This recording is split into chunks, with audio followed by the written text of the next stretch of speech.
네, 여러분 안녕하세요. 오늘부터 산림기사 실기 필답형 강의를 맡게 된 강사 김희성이라고 합니다. 저를 보신 분도 계실 거고 안 보신 분도 계실 텐데, 저를 보신 분들은 아마 산림기사 필기에서 보셨을 거고, 안 보신 분들은 산림기사 필기를 혼자 공부하시고 실기 이번에 강의 들으시러 오신 걸 거예요. 근데 처음에 지금 다 처음 들으신다고 가정하고 말씀을 드리면은, 제가 항상 말씀드린 게 뭐냐면은 이 OT 강의가 가장 중요하다. 왜?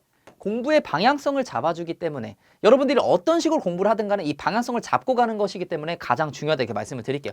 어쨌든 각설하고 바로 방향성 잡아 가보시죠. 자, 산림기사 일단 100점으로 되어 있습니다. 다 아실 거예요. 실기 100점으로 되어 있어요. 자, 원래는 필답형 50점, 작업형 50점이었는데 이게 바뀌었어요. 1년 전쯤에 바뀌었습니다. 작업형 60점 됐고요. 제가 예언 하나 할게요, 여러분들. 이제 작업형 없어집니다. 작업형은 아마 없어지게 될 거예요. 이 이유들은 제가 작업형 강의 때 좀 말씀을 드리겠습니다. 어쨌든 필답형의 비중이 굉장히 높아지고 있는 중이고요. 그렇기 때문에 필답형이 굉장히 중요하다. 60점이다. 자, 신규 문제 비중, 그리고 강의에서 다룰 문제 수. 자, 요거 두 개가 사실 가장 중요해요. 여기 핵심 포인트인데 왜 그러냐 하면은 자, 우리가 필기는 어떤 식으로 공부했었죠, 여러분들? 그쵸. 산업인력공단에서 나오는 문제들, 산업인력공단에서 가지고 있는 이 문제들에서 뽑아내는 이 구조를 뭐라고 했어요? 문제은행식이라고 했었잖아요. 그쵸. 실기도 마찬가지예요. 실기도 그래서 제가 분석을 해서 여러분들한테 지금 증빙자료를 여러분한테 드리는 겁니다. 자, 실기도 마찬가지로 여러분들 기출문제 공부하시면 되는데, 신규 문제. 자, 제가 신규 문제 기준을 뭐라고 삼았냐면은 10년 동안 이 문제가 나왔었냐, 안 나왔었냐. 10년 동안 나왔었냐, 안 나왔었냐. 10년 동안 안 나왔으면은, 예를 들어서 15년 전에 나왔어. 근데 갑자기 23년도에 나온 거야. 그러면 신규 문제라고 본 거예요. 왜? 10년 동안에 안 나왔으니까. 그래서 어쨌든 간에 15년이든 20년이든 아니면 아예 새로 나왔든 간에 신규 문제로 볼 만한 것들의 점수의 비중을, 평균을 내보니까 9점 정도 되더라. 9점이면 여러분들 60점에서 9점이면은 두 문제예요, 두 문제. 한 문제당 4점이거든요. 그래서 4점짜리 두 문제라고 보시면 됩니다. 만약에 저 신규 문제를 다 틀렸다고 하면은 그러니까 52점 나오시는 거예요, 여러분들. 52점이면은 무조건 합격합니다. 왜냐하면은 작업형이 대부분 30점은 받거든요. 어느 정도만 노력하면 30점 받거든요. 그럼 여러분들 82점으로 합격하시는 거예요. 초고득점이죠. 초고득점입니다. 82점이면은. 자, 그렇기 때문에 여러분들 어떻게 공부하시라고요? 신규 문제가 그렇게 많지 않다. 신규 문제가 물론 많은 적도 있었지만 이 신규 문제들 다 틀렸다고 하더라도, 자, 22년도 3회차 어렵다 했습니다, 사람들. 근데 16점이에요, 16점. 16점 빼면 얼마입니까? 44점이잖아요. 44점 맞아도 충분히 이거 작업형 합격한다고요. 심지어 여기서 한 두세 문제 틀렸어도 작업형 30점 맞아서 합격하셨을 거예요. 그러니까 여러분들은 기출문제만 열심히 공부하시면 된다는 거예요. 기출문제 열심히 공부하시면 되고, 최근에 약간 산업인력공단이 바뀔 만한 사건이 하나 발생했었죠. 뭔지 아시죠? 파쇄한 거. 은평구에서 어느 중학교에서 이 실기시험을 봤는데 답안지를 확인하기 전에 그냥 파쇄를 해버린 거죠. 그래서 600명의 정도의 수험생들이 다시 시험을 봐야 되는 그런 상황이 왔고, 이 산업인력공단의 장님께서 뉴스에서 이제 말씀하시기를 이 지금 기사시험을 다 포함해서 산업인력공단 전체 이 과정을 다시 한번 훑어보겠다, 이렇게 말씀을 하셨는데, 훑어보시면서 이 부분이 바뀔 수도 있어요. 이제 문제은행식이 안 될 수도 있죠. 하지만 제가 생각했을 때는 그 구조에서 바뀌기는 정말 많이 힘들다. 정말 많은 것들이 거의 혁신적으로 바뀌어야 되기 때문에 굉장히 힘든 부분이 많습니다. 그렇기 때문에 여러분들 일단 기출문제를 빨리 공부하시고 바뀌기 전에 빨리 합격하셔가지고 기사 따시라는 거예요. 적어도 2024년도에는 여러분들, 아니다, 2023년도죠. 3년도 아니면 4년도에는 여러분들 무조건 취득을 하시라는 겁니다. 필기든 실기든 다 좋아요. 다 합격을 하시라는 거예요. 자, 그래서 저는 어떻게 할 거냐면은 총 445문제를 여러분들하고 한번 풀어볼 거예요. 이게 전체 문제에서 비중을 따지자면은 95.7%입니다. 그러니까 거의 다 풀어본다고 보면 돼요. 정말 쓰잘데기 없는 문제들, 절대 안 나올 것 같은 문제들, 또는 너무나 비효율적인 문제들, 이런 문제들 제외하고는 여러분들이랑 저랑 이거 다 해서 풀어볼 거예요. 445문제를요. 굉장히 많은 문제들을 여러분들하고 풀어볼 거고요. 자, 이 산림기사 필답형 같은 경우에는 딱 세 과목이 나옵니다. 임도공학 우리가 배웠었던 거예요. 필기 때. 임도공학이랑 사방공학이랑 임업경영학 요거 세 가지 나오고요. 각 파트별로 137, 77, 186으로 임업경영학의 비중이 가장 높습니다. 그 나머지 문제들이 있는데 이것은 일로 들어갈 수는 있어. 이 세 카테고리에 들어갈 수 있는데 그 성격이 약한 애들은 여기에 좀 빼놨어요. 제가. 나머지만 따로 보려고 빼놨습니다. 자, 이런 식으로 일단 강의는 주제를 제가 분류해서 여러분들께 소개를 드릴 거고요. 자, 그러면 이 산림기사 시험 자체, 필답형 시험 자체에 대해서 좀 말씀을 간단하게 드리면은 자, 문제수 15문제고요. 4점입니다. 그래서 60점이에요. 예전에는 2점짜리, 3점짜리도 있었는데 60점으로 바뀌면서 이게 4로 딱 나눠지잖아요. 어휴. 오, 너무 강력하게 썼다. 자, 딱 나눠지잖아요. 1. 얘는 뭐예요? 15. 15문제 딱 나오잖아요. 그쵸? 그렇기 때문에 그냥 여러분들 다 4점이라고 보시면 됩니다. 자, 이 4점이 의미하는 바가 뭐냐면은 예를 들어서 옆도랑의 형태 3가지 쓰라 이렇게 나왔어요. 3가지 말고 대부분 이제 4가지가 나온다는 거예요. 또는 약간 응용을 하면은 옆도랑의 형태 2가지 그리고 다른 거의 형태 2가지 해가지고 2점, 2점에서 얘도 4점짜리 낸다는 거예요. 한 문제 무조건 4점짜리입니다. 이제 그렇게 보시면 돼요, 여러분들. 자, 보십시오. 보기형에서 4개죠? 보기가 4개죠? 그래서 1점, 1점, 1점, 1점에서 총 4점 주는 거예요. 그래서 문제 형식 어떻게 나오냐면은 일단 시험시간 1시간 반인데 대부분 1시간도 안 돼서 거의 다 끝내시더라고요. 진짜 빨리 푸시는 분들은 저 할 때만 해도 한 30분에 푸신 분들도 있었어요. 자, 문제 형식은 단답형, 서술형, 계산형, 보기형, 그림 표현 문제 등을 내고 있습니다. 단답형은 말 그대로 단답으로 해서 내는 거고 서술형 같은 경우에는 자, 이렇게 예를 들어서 비례구획 윤벌법이라면은 이것에 대해서 설명하는 문제가 나오는데 요게 가장 어렵습니다. 요게. 네. 요게 가장 어렵기 때문에 제가 요거에 대해서 좀 이따가 설명을 드릴 거예요. 어떻게 해야 될지. 자, 그다음에 보기형. 보기형이 나오는데 보기형은 이렇게 문장을 쭉 주고 보기를 이렇게 줍니다. 간선임도 설계속도 몇이죠? 40에서 20이고 지선임도는 30에서 20이죠. 그래서 이렇게 다 쓰시면 여러분들 4점 맞출 수 있는 거고. 자, 그다음 좀 특이한 건 뭐냐면은 이렇게 그림을 그리는 문제들도 있어요. 돌쌓기 방법 중에서 골쌓기와 켜쌓기에 대해서 쓰시오. 그래서 골쌓기 이렇게 그리고 켜쌓기 이렇게 그리면 되는데 자, 여러분들 이거 어떻게 그려요, 선생님? 이렇게 얘기할 수 있어요. 자, 제가 조금 과장을 보태지 않고 말씀을 드릴게요. 이렇게 그려도 맞다고 해줘요. 이렇게 그려도 맞다고 해줘요. 켜쌓기요. 이렇게 해가지고 이렇게 그려도 맞다고 해줘요. 이렇게 그려도 맞다고 해준다고요. 자, 여기서 알 수 있는 게 뭐냐면은 꼭 이렇게 정성 들여서 우리가 막 공부하고 질 좋게 하려고 하고 할 필요는 없다. 오히려 이거 질 좋게 우리가 연습할 시간에 옆도랑의 형태가 하나가 뭔지 더 알아가야 되는 게 더 중요하다. 이건 이런 식으로 그리면 되겠구나 하고 이런 식으로 그리시면 되는 거예요. 막상 시험장에 가서만 조금 정성 들여서 그려주시면 되는 거예요. 선만 이렇게 안 삐뚤삐뚤하고 쭉쭉쭉 해서 그리시면 돼요. 이렇게 식으로. 이런 식으로 그려주시면 되는 거예요. 뭔 말씀인지 아셨죠? 자, 그리고 일단 하나 더 말씀드리고 싶은 게 산업인력공단에서 이제 체크하시는 답안지를 검사하시는 분들, 우리 채점하시는 분들은 대부분 수험자의 편에서 수험자의 입장에서 확인을 하십니다. 최대한 이의 신청을 막아야 되기 때문에 어쨌든 간에 수험생의 입장에서 최대한 해석하려고 하신다. 그걸 알고 계시면 좋을 것 같아요. 자, 준비물이랑 주의사항 뭐 간단하게 이거 말씀을 드릴게요. 신분증 수험표는 그냥 챙기세요. 그냥 챙기시는 걸로 여러분들 알고 계시면 돼요. 이거 뭐 안 챙겨도 된다 이런 거 하지 마시고 그냥 챙기시고. 자, 검정볼펜, 수정테이프, 공학용 계산기인데 저는 이거를 한 곳에 그냥 넣어놓고 갔어요. 이렇게 필통으로. 다이소에서 산 거거든요. 그래서 일단 2단이고 선생님 공학용 계산기 어디 있어요? 들고 다니신 거 아니에요? 공학용 계산기는 여기 있습니다. 필통 안쪽에 이렇게 공학용 계산기를 넣고 다녔다. 여러분들 필통 하나 사셔가지고 볼펜이랑 공학용 계산기랑 수험표까지 넣으시면 되잖아요. 신분증은 뭐 목에 걸고 다니시더라도 이렇게 가져가시면 된다. 자, 주의사항으로는 검정 볼펜만 써야 됩니다. 그래서 연필 쓰시면 안 되고 연필 쓰면 점수 인정 안 되고요. 자, 근데 계산 과정과 단위는 확실하게 써주셔야 되는데 제가 이 단위에 대해서는 이 전 시간에 강의를 했었죠. 그 강의 무조건 보시고 단위는 맞게 꼭 적어주셔야 되고 단위를 아예 안 쓰면은 0점이 됩니다. 여러분들 계산 과정 아무리 잘 푸셨어도 단위를 안 쓰면은 그거 0점이에요. 그리고 계산 과정에서는 한글 안 쓰셔도 됩니다. 뭐 유량분의 유속은 뭐 단면적이다 뭐 이런 식으로 안 쓰셔도 돼요. 아예 안 쓰셔도 됩니다. 그런 거 안 쓰셔도 되고 그냥 숫자로만 써주시면 됩니다.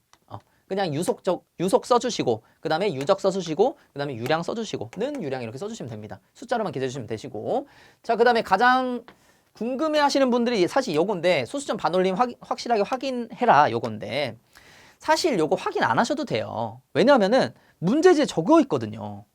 문제지에 적혀 있어요. 뭐라고 적혀 있냐면은 예를 들어서 12.1234다. 12.1234라는 게 있어요. 근데 문제에서 주어지지 않았어. 문제에서 예를 들어서 소수점 둘째 자리에서 반올림하라 이런 말이 주어지지 않았어. 그러면은 그런 말이 주어지지 않았으면은 셋째 자리에서 반올림하라고 적혀 있어요. 문제지에 다 적혀 있을 겁니다. 공통적으로. 그래서 적혀있지 않으면 셋째 자리에서 반올림 하셔서 12.12라고 하시면 되시고 만약에 문제에서 둘째 자리에서 반올림해라. 둘째 자리에서 반올림하라고 하면은 12.51 이렇게 적어주시면 되는 거예요. 오케이. 이렇게 해주시면 됩니다. 자 그리고 여러분들 어떻게 공부하시면 되냐면은 제가 이제 어떻게 강의를 드릴 건지 이 뒤에서 좀 설명을 드릴 겁니다. 근데 여러분들 일단 해주셔야 될 게 뭐냐면은 자 핸드폰이나 태블릿 있죠. 여러분들 갤럭시 탭이라든지 아이패드 같은 거 있잖아요. 그쵸? 그런 데다가 일단 넣어놓으세요. 핸드폰이나 갤럭시 탭 아이패드에다가 제 강의 안을 학습 자료실에 공유를 해놓을 테니까 그거를 넣어놓으세요. 일단 넣어놓으시고 그 다음에 자투리 시간들 있죠. 이동시간 가면서 그냥 보는 거예요. 이렇게 핸드폰 가면서 보고 뭐 운전하면서 이렇게 운전하시지 마시고요. 그렇게 하시지 마시고 운전하면서는 뭐 힐끔힐끔 조금씩 멈출 때 뭐 이럴 때 한 번씩 보시고 가장 좋은 건 자기 전이죠. 자기 전에 보시면 가끔 꿈에서도 나올 수도 있어요. 예. 어쨌든 이렇게 하셔서 계속 보시면 돼요. 계속 보시면 되시고 자 만약에 내가 이제 어느 정도 봤다. 이렇게 자투리 시간에 많이 봐가지고 이제 뭐 알 것 같아. 옆도랑의 형태 세 가지 이제 뭐 L형, U형, 오케이 사다리꼴형 이제 뭔가 알 것 같아. 그러면은 이제 주제만 보는 거예요. 주제만. 옆도랑의 형태 요 주제만 보는 거예요. 주제만 적든지 주제만 보는 겁니다. 그렇게 해가지고 뭐였지 이렇게 하시면 되는 거예요. 왜냐면 이거 안 봐도 되니까. 계속 확인만 하셔서 여러분들 무의식 속에 저장을 시키는 거예요. 오케이 그렇게 하시면 된다. 그렇게 공부하시고요. 자, 제가 이거 말씀드리는 이유는 뭐냐면은 조금 더 강력하게 말씀드리면은 여러분들이 만약에 한 달 전에 제 강의를 봤다고 봤을 때 여러분들이 한 달만 짜투리 시간 하루에 1시간만 보셔도 여러분들 합격하세요. 오케이? 여러분들 막 몇 시간만 4-5시간만 이렇게 공부하시려고 하시잖아요. 그렇게 하시는 것도 좋습니다. 최단기간에 그렇게 공부하시고 만약에 여러분 진짜 할 시간이 없으면은 지금 제 강의는 들을 수 있어. 근데 진짜 공부할 시간이 잘 안 나시는 분들은 이런 짜투리 시간들 있잖아요. 그런 시간을 1시간씩만 활용하셔서 한 달 동안 최대 한 달 동안 들으셔도 여러분들 합격하세요. 필답형. 자 그렇게 말씀드리고요. 자 그 다음에 당부사항으로 제가 좀 말씀드리고 싶은 게 뭐냐면 굉장히 중요한 부분입니다. 자 문제는 어떻게 나오냐면 이런 식으로 나와요. 소단을 설치하는 이유 4가지를 적어라. 4점짜리 문제니까 하나당 1점씩 주겠죠. 자 4가지를 적어라 하고 문제가 나옵니다. 자 여러분들이 교재를 구매하신 분들도 계실 거예요. 교재는 이렇게 적혀 있어요. 소단, 우리 소단 뭔지 아시죠? 이렇게 경사면 있으면은 이렇게 단 끊어주잖아요. 요거 소단, 여기 단. 소단을 끊어지는 이유, 교재에서는 유수의 흐름을 완화시켜 비탈면을 침식으로 더 보호한다. 자, 이런 식으로 되어 있는데 그리고 두 번째, 사면보호 유지보수 작업 시 작업 공간으로 활용할 수 있다. 이렇게 적어 있는데 제가 봤을 때는 이게 굉장히 긴 문장인 것 같아서 저는 굉장히 축약을 했습니다. 제 강의 안엔 그래서 이렇게 적혀 있어요. 사면보호공사의 작업 공간으로 활용할 수 있으면 이렇게 간단 명료하게 적혀져 있단 말이에요. 자, 여러분들 이렇게 외우시든 상관없어요. 어차피 여러분들은 맞추신 거예요. 이렇게 적으셨든 여러분들 맞추셨는데 가장 중요한 게 뭐냐면은 자, 이렇게 보시든 간에 여러분들 만약에 이해가 안 가. 이렇게 봤는데 내 머릿속에 계속 저장이 안 되는 거야. 그러면은 어떻게 하시냐면은 이 문장을 일단 이해를 하세요. 자, 첫 번째 문장 봐봅시다. 유수의 흐름을 완화시켜서 침식으로부터 보호를 한다? 이게 무슨 얘기지? 자, 한번 상상을 해봅시다. 이 소단 때문에 물이 원래는 한 번에 쫙 이렇게 가야 되는데 한 번에 쫙 가지 않고 여기서 한번 걸러지게 되죠. 소단으로. 한번 걸러지기 때문에 물이 굉장히 약해진단 말이에요. 약해진 상태로 가다 보니까 당연히 침식이 잘 되지 않겠죠. 도사가.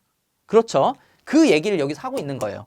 그럼 여러분들은 문장을 어떻게 쓰실 거예요? 자, 저라면은 그냥 이렇게 간단하게 쓸 것 같아요. 물줄기를 조절하여. 물줄기의 뭐 강도를 조절하여. 이런 거 다 좋습니다. 물줄기를 조절하여 침식을 방지하기 위함.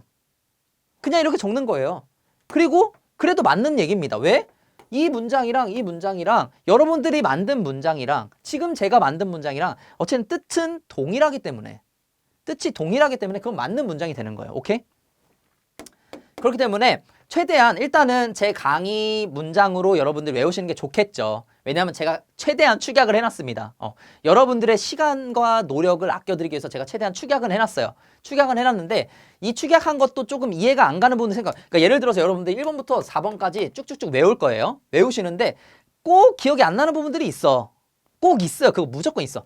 제가 봤을 때 1번, 2번, 3번, 4번까지 이해 가는데 이 4번이 잘 이해가 안 가실 거예요. 이런 경우 같은 경우에는 이게 무슨 내용일까 한번 곱씹어보고 여러분들만의 문장을 만들어 보시라는 거예요. 그리고 이 문장과 이 문장이 맞다고 생각이 들면 여러분들만의 문장으로 외우세요. 그냥 이 문장 보시지 마시고 이거 3개는 제 문장 보시고 여러분들만의 문장으로 하시라는 거예요. 그럴 때는 제가 왜 자꾸 이 문장에 대해서 강조를 드리냐면은 여러분들이 만약에 시험장 가시잖아요. 공부를 아무리 많이 하고 가셔도 시험장에 가면 막 긴장도 하고 그리고 뇌가 그렇게까지 막 좋진 않습니다. 사람의 뇌가. 그렇기 때문에 꼭 몇 개씩 까먹어요. 까먹는 부분들이 있어요. 물론 안 까먹어도 여러분들 합격하실 겁니다. 근데요, 어쨌든 더 고득점 받으면 좋잖아요. 까먹게 되는데 이 까먹었을 때 내가 내 문장으로 해서 기억했을 때는 진짜 그럼 생각이 나요. 진짜 그럼 생각이 나. 근데 남의 문장을 가지고 내가 외웠을 때는 진짜 끝까지 생각 안 나더라고요. 저는 그렇더라고요. 그렇기 때문에 최대한 많은 여러분들만의 문장을 만드셔도 관계가 없다. 꼭 이걸로만 외우라는 건 아니다. 라고 여러분들이 조금 마음의 여유를 갖고 공부를 하시면 좋을 것 같습니다. 자, 그럼 제가 이제 강의를 어떻게 진행할지, 오늘은 진행은 안 합니다. 지금은. 어떻게 진행할지만 좀 말씀을 드릴게요. 자, 일단 몇 회 나왔는지, 몇 회 언제 나왔는지 제가 적어 놓을 거예요. 몇 회 언제 나왔는지 적어 놓을 거고. 자, 2번 나왔죠? 그래서 10년간 2회 나왔다. 라고 보는 건데 이걸 왜 적어놨냐면은 바로 이것 때문에 그렇습니다. 이게 어느 정도로 중요하냐? 이 주제가 사면에서의 임도의 종류가 지금 이 필답형에서 어느 정도 비중으로 나왔고 얼마나 중요하냐 이걸 보여주기 위함이에요. 자, 별표 하나에서 10년 동안 한 문제에서 4문제, 별표 2개는 5문제에서 9문제, 별표 3개는 10문제 이상 이런 식으로 제 나름대로 기준을 정해서 나눠놨습니다. 그래서 여러분들은 저 별표를 보시면서 이거 3개니까 더 열심히 해야겠다 이런 생각 분명히 드실 거예요. 무의식적으로 그런 생각 드시게끔 만들어 놓은 겁니다. 자, 그러면 주제 사면에서 임도의 종류, 계곡임도와 사면임도와 능선임도 뭐 간단하게 말씀드리면은 산이 이렇게 생겼을 거 아닙니까? 그렇죠? 여기 계곡, 여기가 능선이죠. 계곡에서부터 능선으로 쭉 임도가 갈 겁니다. 계곡에서 처음에 생기는 임도, 계곡임도. 그다음 사면을 따라서 계곡의 사면으로 올라가야 되겠죠. 여기 생기는 거 사면임도. 그 다음에 마지막에 생기는 거 능선임도. 자, 이런 식으로 생겼는데 이 3개에 대해서 이제 외우는 거예요, 여러분들이. 계곡임도는 산림개발 시 처음 설치되는 임도, 임지개발에 중추적인 역할을 한다. 사면임도, 계곡임도에서 시작돼요. 산록부와 산복부에 설치하는 임도다. 자, 근데 여기 보시면은 제가 이렇게 볼드 처리해 놓은 것들이 가끔가다 있을 거예요. 보통 이렇게 짧은 문장 같은 경우에 제가 웬만하면 볼드 처리 잘 안 해놓을 겁니다. 근데 이거는 여러분들한테 보여드리기 위해서 일단 볼드 처리 해놨는데, 자, 이 볼드 처리 해놓은 이유는 뭐냐면은 이게 문장에서 핵심적인 요인이라는 거예요. 핵심적인 키워드. 이게 키워드라는 거예요. 이 문장이. 이 키워드를 여러분들이 알고 계신다고 하면은 여러분들은 이 키워드로 인해서 나중에 문장을 만들어내실 거예요. 그리고 문장을 조금 더 정교하게 계속해서 반복을 하고 학습을 하시면서 조금 더 정교하게 아마 다듬어 나가실 겁니다. 그런 식으로 공부를 하기 위해서 이렇게 볼드 처리를 해놓은 거고요. 자, 여러분들 이걸 다 봤어. 다 봤으면은 여러분들 이제 어떻게 하죠? 공부? 이렇게 하시는 분들 계실 수도 있어요. 이렇게 가려가지고 하시는 분도 있는데 제가 그거 하지 않게 여러분들 그렇게 하면 귀찮잖아요, 솔직히. 그쵸? 그래서 어떻게 했냐? 이렇게 빼놨습니다. 그래서 여러분들 만약에 A4 용지가 여기다 직접 적으셔도 되는데 그러면은 계속 반복해서 학습이 안 되잖아요. 연필로 하더라도 연필 지운 흔적들이 막 남잖아요. 그러니까 가장 좋은 방법은 연필로 하셔도 돼요. 연필로 하셔도 되는데 가장 좋은 방법은 여기다가 A4 용지 하나 또 대세요. 그 다음에 여기 적으세요, 이렇게. 처음 시작하는 인도, 뭐 계곡임도에서부터 해서 파생, 뭐 이런 식으로 해서 쭉 적어주세요. 그 다음에 다시 앞에 가서 확인을 해서 내가 이 부분을 이해를 못했구나. 계속 이런 식으로 반복하면서 공부하시면 된다는 거예요. 자, 그리고 이런 부분도 있어요. 자, 횡단배수구의 설치 장소 5가지 적는 건데, 자, 이런 문장을 여러분들 이거 하나만 외워주시면 됩니다. 종구야 체했어. 속도 연료할 것 같아? 종구가 이제 체를 했는지 걱정을 하는 그런 문장이죠. 속도 역류할 것 같아 이런 건데, 자, 종구야 체했어. 속도 역류할 것 같아. 자, 이런 식으로 넣어놨거든요. 그러니까 여러분들은 종단 기울기의 변이점이었지. 구조물의 앞과 뒤 뭐였지? 체류수가 있는 곳, 그렇지. 속도랑으로 부족당한 곳. 자, 역류, 물이 역류하는 곳. 이런 식으로 여러분들이 암기하시면 된다는 거예요. 이것도 마찬가지로 다 암기하시고 이렇게 이렇게 해서 종달규의 변이점, 구조물의 앞과 뒤 이런 식으로 해서 여러분들이 외우시면 된다는 겁니다. 오케이? 이런 식으로 공부하게끔 일단 넣어놨고요. 저랑 이런 식으로 해서 쭉 공부하시면 여러분들 합격할 수 있을 거예요. 이런 식으로 해서 다음 시간에 임도공학부터 이제 본 강의 한번 들어가 보도록 하죠. OT는 여기까지 하는데 제가 잠깐 말씀 안 드린 게 저에 대한 설명을 좀 말씀 안 드렸네요. 일단은 여러분 저에 대한 설명을 하기 전에 저에 대해서는 필기 들으신 분은 이미 아실 거고, 자, 실기 들으신 분 같은 경우에는 저한테 문의사항이 분명히 있을 겁니다. 그쵸? 문의사항이 있으시면 언제든 메일 주세요. 언제든 메일 주시고, 제 메일은, 자, 이거는 적어주시면 좋을 것 같아요, 지금. 자, 트리쌤54 골뱅이 죄송합니다. gmail.com. 요거. 트리쌤54 gmail.com, 이거 M입니다. M. gmail.com. 여기로 연락을 주시면 되겠습니다. 만약에 요거 좀 까먹으셨다 하시면은 이건 기억하시면 좋을 것 같아요. 유튜브 중에서 나무쌤이라고 있어요. 나무쌤. 제가 이 나무쌤의 운영자이거든요. 나무쌤의 운영자. 나무쌤에서는 나무의사라는 자격증이 있거든요, 여러분들. 나무의사라는 자격증이 있는데 제가 나무의사 자격증을 가지고 있어요. 그래서 여기 나무쌤에서 나무의사 자격증을 강의를 하고 있습니다. 강의를 하고 있기 때문에 여기서도 제 메일을 보실 수 있어요. 제가 메일을 적어놨기 때문에. 그래서 어쨌든 간에 저는 이런 사람입니다. 유튜브 나무쌤 운영해서 나무의사 강의하고, 여기 에듀피디에서는 산림기사 지금 강의하고 있고, 조경기사 필답 강의하고 있고, 책은 또 나무의사 관련해서 몇 권 냈고, 지자체에서 조금 강의하고 있습니다. 지자체 오프라인 강의 조금 하고 있고, 이런 식으로 해서 생활하고 있는 아주 평범한 그냥 강사고 평범한 사람입니다. 하지만 제가 평범하지 않은 부분 딱 하나 있어요. 평범하지 않은 부분. 그거는 이 강의에 대한 좀 집착이라고 해야 되나? 강의에 대한 집착이 좀 있어요. 강의의 완성도에 대해서 좀 집착이 있어서 절대로 제가 만족하지 않는 선에서 여러분들한테 강의를 소개해드릴 경우는 거의 없습니다. 강의가 좀 늦더라도. 그래서 항상 이 강의에 대해서 신경 굉장히 많이 쓰는 편이고, 제가 지금 애가 셋이거든요. 이게 좀 나이는 어린 편인데 애가 셋이고, 거기다가 너무 바빠요. 너무 바쁜 일도 많고 막 애기 치료도 받고 막 이래가지고 이제 바쁜 일들이 많은데, 그런 와중에 제 모든 시간, 치료를 다닌다든지 아이를 케어하는 시간을 제외하고 모든 시간은 여기다 다 쏟고 있습니다. 다 쏟고 있기 때문에 여러분 조금 기대해 주셔도 좋을 것 같아요. 조금 기대해 주셔도 좋을 것 같고, 강의에 대해서는 항상 그리고 잘 하려고 노력을 하고 있는데 사실 제가 많이 못한다는 것도 알고 있어요. 그렇기 때문에 여러분들이 제가 부족한 점이 있으면은 항상 좀 저한테 말씀을 해주시면은 제가 그거 진짜 잘 받아들일 자신이 있거든요. 사실 지금까지 나무쌤을 한다든지 요거 한다든지 하면서 저한테 그런 말씀 해주신 분이 많이 없으세요. 좀 기침하는 것 때문에 뭐라고 해주신 분이 있는데 그건 제가 병원 다니면서 많이 좀 나아졌거든요. 지금 기침하는 거 많이 못 보셨잖아요. 그쵸? 어쨌든 그런 부분이 있기 때문에 불편한 점 있으시면 그것도 말씀해 주시고, 또 반대로 저도 되게 그런 칭찬 이런 거 좋아합니다. 그런 것도 피드백도 좋아하는데 칭찬도 되게 좋아하니까 좀 좋다. 선생님 강의 되게 좋습니다. 덕분에 합격했다. 이런 것도 많이 보내주시면 좋죠, 사실. 굉장히 힘이 됩니다, 사실. 그렇기 때문에 여러분들 일단 지금 아직 시작이기 때문에 제가 이런 말씀 드리긴 굉장히 잃는 것 같고, 여러분들이랑 저랑 갈 길이 아직 멀거든요. 같이 한번 잘 가보도록 해봅시다. 자, 그럼 필답형 강의 OT는 여기서 마치도록 하고요. 자, 여러분들 정말 이 강의 듣는 시간 고생 많으셨고, 자, 시작이 반이다 이런 말이 있죠. 임도공학 바로 한번 시작을 해보시죠. 자, 오늘도 제 강의를 들어주셔서 정말 감사합니다. 안녕.